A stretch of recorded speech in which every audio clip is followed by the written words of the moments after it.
obviously. But I mean, if Starmer is seen to fail in his demands to Europe, that will have quite serious political consequences at home. It could have serious political consequences at home, yeah. And I mean, part of this is managing expectations and avoiding a big bust-up, isn't it? But just to give you an example, on the veterinary agreement, it matters far more in terms of our agri-foods exports than it does in terms of the EU's. The EU is going to play hardball and insist on, as Katie said, almost certainly on dynamic alignment, where we automatically amend our laws to keep up with any changes they make to theirs. So it's partly a question of EU willingness. It's partly a question as to how far Labour are willing to go. And there is still that big question about, up to what point we're willing to be a rule taker. And there are two aspects to this, aren't there? Firstly, you've had this row about plastic bottles and their caps this week.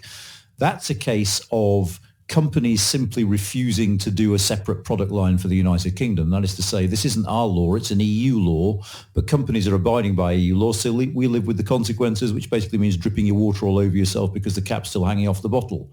There are other areas where Labour might look at actually explicitly aligning with the European Union, and there you are in a situation where you have no autonomy at all, that basically they're setting the rules. I tend to agree with Katie that there isn't going to be a mass public uprising because on sanitary and phytosanitary regulations we're aligned with the European Union.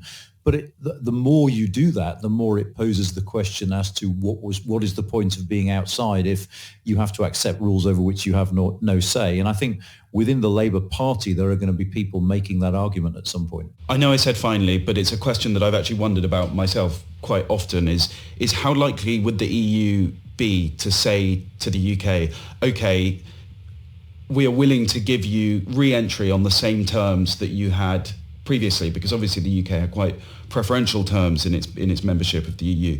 Do you think that's at all likely or not? I think it's utterly not likely at all. Okay.